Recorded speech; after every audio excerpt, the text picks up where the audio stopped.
ఆ ఉమ్మడి జిల్లాలో ఆయన 5 సార్లు ఎమ్మెల్యేగా విజయం సాధించారు. పార్టీ ఏదైనా, ప్రత్యర్థి ఎవరైనా సరే గెలుపు మాత్రం ఆయనదే. అలాంటి నాయకునిపై పల్నాటి వైద్యుడు రంగంలోకి దింపింది వైసీపీ. మరి ఆ మంత్రికి పోటీగా ఈ వైద్యుడు ఆ నియోజకవర్గానికి వైద్యం చేస్తారా, లేదా గత పల్నాటి పులి పారిపోయినట్టుగా ఈయన కూడా పోయి ట్రీట్మెంట్ చేయించుకుంటారా? ఇంతకీ అది ఏ జిల్లా, ఆ మంత్రి ఎవరు, ప్రస్తుతం వచ్చిన వైద్యుడి పరిస్థితి ఏంటి? వివరాలేంటో తెలుసుకోవాలంటే ఈ స్టోరీ చూడాల్సిందే.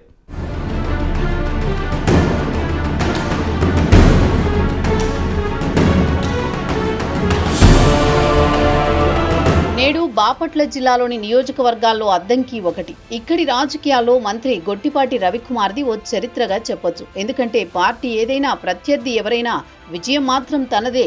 ఇక్కడ నుంచి ఆయన 5 సార్లు ఎమ్మెల్యేగా విజయం సాధించారు. అంతేకాదు గొట్టిపాటి రవి ఓటమి ఎరుగని నేతగా గుర్తింపు తెచ్చుకున్నారు.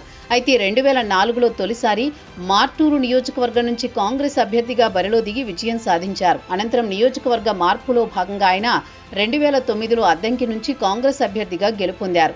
ఆ తర్వాత జరిగిన రాజకీయ పరిణామాలతో గొట్టిపాటి వైసీపీలో చేరి 2014 ఎన్నికల్లో విజయం సాధించారు.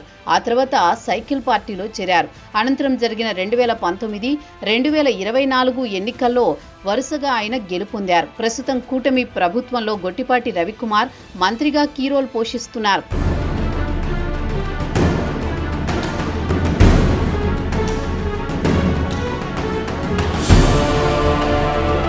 వైసీపీకి ద్రోణాచార్యుడిగా గుర్తింపు వైవి సుబ్బారెడ్డి సొంత నియోజకవర్గం కావడం విశేషం.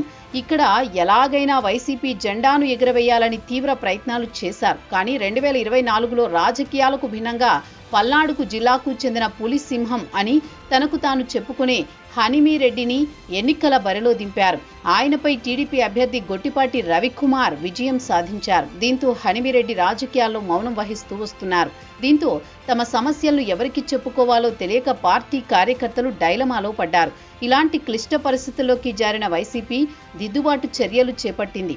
అతని స్థానంలో పల్నాడు వైద్యశాల నిర్వాహకుడైన చింతలపూడి అశోక్కు అవకాశం ఇచ్చారు పార్టీ అధినేత జగన్.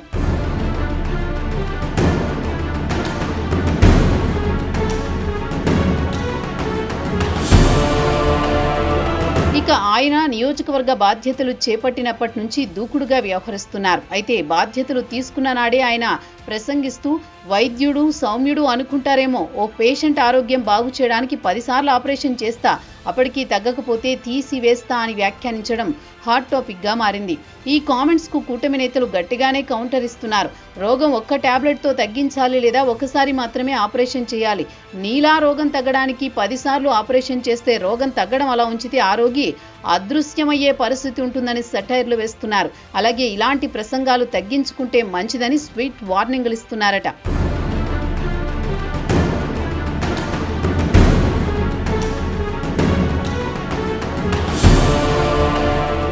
అయితే ఒకప్పుడు ఉమ్మడి ప్రకాశం జిల్లాలో కరణం బలరామకృష్ణమూర్తి, గొట్టిపాటి కుటుంబాల మధ్య ఫ్యాక్షన్ పాలిటిక్స్ కొనసాగేవి. ఇలాంటి రాజకీయాల వల్ల గొట్టిపాటి తన కుటుంబ సభ్యులను కోల్పోవలసి వచ్చింది. అలాగే వీరిరువురి ఫ్యాక్షన్ రాజకీయాల్లో అనేక మంది ప్రాణాలు కోల్పోయారు. అలాంటి 2 ఫ్యామిలీలు ప్రజాక్షేత్రంలో తమ అదృష్టాన్ని పరీక్షించుకున్నాయి. 2009, 2014 ఎన్నికల్లో అద్దంకి నియోజకవర్గంలో కరణం బలరాం టీడీపీ అభ్యర్థిగా బరిలో నిలవగా అతనిపై కాంగ్రెస్, వైసీపీ నుంచి పోటీ చేసి గొట్టిపాటి రవికుమార్ విజయం సాధించారు. అనంతరం అద్దంకి నియోజకవర్గ టీడీపీలో అన్నీ తానే చక్రం తిప్పుతున్నారు కూడా. దీంతో కరణం బలరామకృష్ణమూర్తి వల్లే మూట సర్దుకుని పక్క నియోజకవర్గమైన చీరాలకు షిఫ్ట్ అయ్యారు.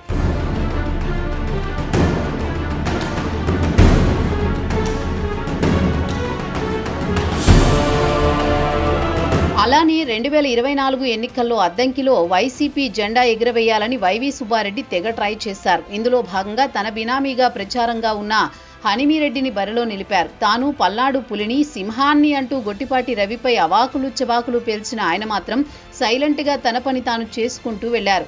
తాను అరిచే టైప్ కాదమ్మా, తాను కరిచే టైప్ అన్నట్టుగా అద్దంకి ప్రజా ఓటుతో నోరు మూయించారు. ఫైనల్ గా సుబ్బారెడ్డి ఎన్ని వ్యూహాలు రచించినా ఆయన ముందు నిలవలేదు. అద్దంకిలో హనిమిరెడ్డిని చిత్తుగా ఓడించారు గొట్టిపాటి రవి. ఓటమి తర్వాత ఒక్కసారిగా సైలెంట్ అయ్యారు. దీంతో హనిమిరెడ్డి స్థానంలో చింతలపూడి అశోక్ ని భర్తీ చేసింది పార్టీ అధిష్టానం.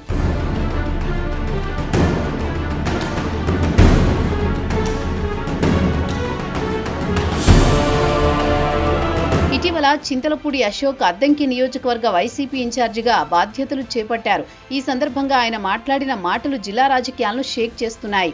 తాను ఫ్యాక్షనిస్టును కాదు, అలా అని ప్రత్యర్థులతో వివాదం లేదు. కానీ గత 4 సార్లు ఎన్నికల్లో విజయం సాధించిన గొట్టిపాటి రవి అద్దంకికి ఏమీ చెయ్యలేదని విమర్శించారు. అంతేకాదు, తాను వైద్యుడిగా సౌమ్యంగా ఉంటా అనుకుంటే తప్పు. తాను ప్రాణం తీసే రోగానికి ఆపరేషన్ చేస్తా, అయినా తగ్గక మనిషి ప్రాణం తీసే పరిస్థితి వస్తే దాన్నే తీసివేస్తా అని డైలాగ్ పొలిటికల్ సర్కిల్లో చర్చనీయాంశంగా మారింది.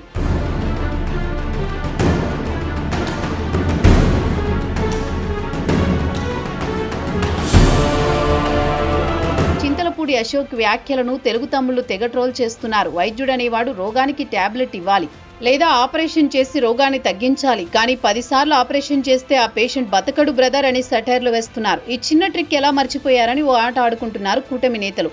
నీవు అద్దంకి రాజకీయాల్లోకి వచ్చావు, 10 సార్లు ఓడిపోకు, ఒక్కసారైనా గెలవమని ప్రయత్నించు.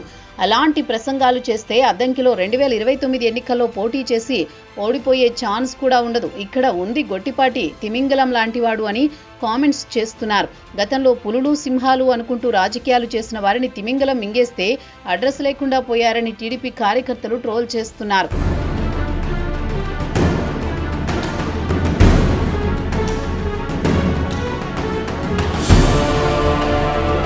మంత్రి గొట్టిపాటి రవికుమార్ రాష్ట్ర రాజకీయాల్లో తనకంటూ ప్రత్యేక గుర్తింపు తెచ్చుకున్నారు. ఎవరు ఎన్ని విమర్శలు చేసినా తన పని తాను చేసుకుంటూ ముందుకు సాగుతున్నారు. ప్రజా సంక్షేమమే ధ్యేయంగా ప్రజలతో మమేకమవుతున్నారు. అలాగే తన నియోజకవర్గ అభివృద్ధి పరమావధిగా ప్రజల మన్ననలు పొందుతూ గత 5 సార్లు ఎమ్మెల్యేగా విజయం సాధించారు. రాష్ట్ర రాజకీయాల్లో ఓటమి ఎరుగని నేతగా గుర్తింపు పొందారు. ఇలాంటి లీడర్ను ఢీ కొట్టాలంటే మాటలు కాదు, చేతల్లో చూపించాలి. ప్రజాక్షేత్రంలో ప్రజల మన్ననలు పొంది ప్రజానాయకుడిగా గుర్తింపు తెచ్చుకోవాలి. అద్దంకికి వైసీపీ ఇన్ఛార్జ్ చింతలపూడి అశోక్ ఇది గ్రహించి మెలిగితే 2029 ఎన్నికల్లో గొట్టిపాటి రవి విజయ పరంపరకు అడ్డుకట్ట వేసే ఛాన్స్ ఉంది. లేకుంటే గతంలో విర్రవీగిన నేతలకు కర్రు కాల్చి వాత పెట్టినట్టు వచ్చే ఎన్నికల్లో అశోక్కి కూడా నియోజకవర్గ వాసులు తమ ఓటు రుచి చూపిస్తారు. మరి అద్దంకికి వైసీపీ ఇన్ఛార్జ్ తన నోటిని అదుపులో ఉంచుకుంటారా? తన మాటలను పొదుపుగా వాడతారో లేదో వేచి చూడాలి.